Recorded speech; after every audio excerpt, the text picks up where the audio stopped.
I'm Tony Van Veen, CEO of Discmakers. I saw an amazing stat today about streaming royalties and the economics of streaming in the music business. And it's this. You may want to sit down. Just 3% of all the artists on Spotify collected 90% of all streaming royalties. Actually, it's just a tad worse than that.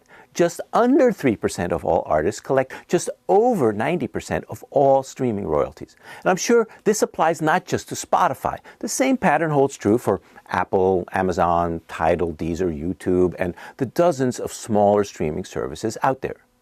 If you're watching this video, welcome to the 97% Club. You, my friend, fall in the 97% of artists who collectively scrap over the remaining 10% of streaming royalties. But you knew that already, right? Just from looking at your distributor's royalty statement? The sad thing is, for independent artists, this imbalance will only get worse rather than better. You see, with the industry pushing for so-called artist-centric royalties, Spotify has stopped paying small emerging artists royalties on any tracks that are streamed less than 1,000 times in a year. And guess where those royalties, which you earned but aren't going to get paid for, guess where they go? That's right, to the big guys. Those royalties are distributed to other rights holders proportionate to their streaming volume. So, as an example, if you have a track that's streamed 500 times in the past year, 90% of those royalties, which you should have gotten, will go to the top 3% of artists. Fun, right? When I mentioned the 3% of artists collect 90% of all royalties stat to a Discmakers colleague recently, he mentioned correctly that it's always been like this in the music industry, that 10% of the albums on major labels always funded the other 90%, which is true. Now, I don't know that there's industry data. I'm sure there's industry data out there and somebody's got it, but I don't have access to it. My question is, to use a popular current term, this income inequality in the music industry worse now than it was before streaming? In my opinion, absolutely yes it is.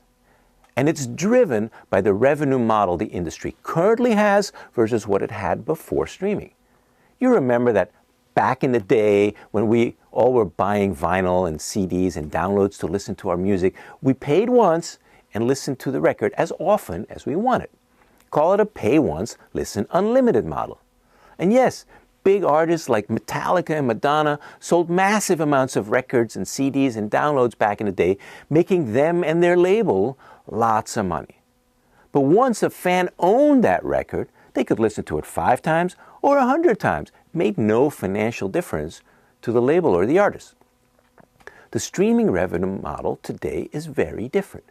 Today we have a revenue per listen model. Every stream generates a royalty of a fraction of a penny. And so artists like Taylor Swift or Kendrick Lamar, whose large fan bases listen to their music over and over and over again, get paid more and more and more, which would be okay if all that streaming would increase the total royalty pool. But it doesn't. You see, today's streaming economy generates pretty much a royalty income on a fixed revenue pool. Essentially, all our streaming subscription fees, and to a much smaller extent advertising revenues, are pretty steady from month to month, especially now that streaming subscription growth has slowed significantly in the US and Europe. So regardless of how many streams are consumed, streaming revenues are pretty steady. And here's where that impacts your finances.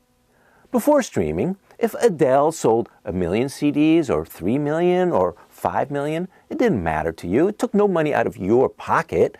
The more she sold, the more industry revenue she generated.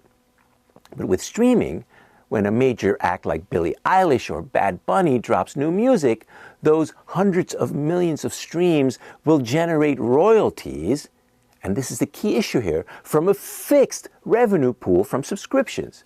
The bigger the act and the bigger the hits they have, the more of that fixed revenue pool they will eat up. Essentially, whereas the old music economy, pre-streaming, was a rising tide lifts all boats model, today looks more like a zero-sum game. The more the big guys stream, the less income there is for you. I mean, even if your overall streams grow, because you as an artist are growing, if overall streams consumed in the industry grow faster than subscription revenues, your per stream royalty rate will go down. So, what can you do about this? Well, that depends on how you look at it. In one way, absolutely nothing. We live in a streaming world, and as independent artists, or even as the CEO of a disc manufacturing company, there is nothing any of us can do about the current streaming economics. We just don't have leverage. What are you going to do? Quit streaming? Some artists have advocated for that, but that's a mistake. Just about every music fan today listens to streaming. Even music fans who also buy physical media. Streaming is where people discover new music. I know I do. Your music has to be on streaming, because if your music is not there, you'll be pretty much invisible to potential new fans.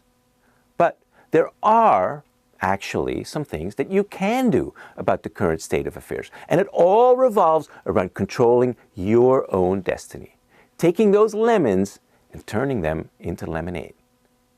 Here's what you'll want to do. Besides being on streaming for discovery purposes, you will want to focus on making great music, because in the long run, that is where you will help yourself most as an artist. You'll also want to focus on building up a range of various income streams, perform live to hone your chops, and to drive some income from ticket sales.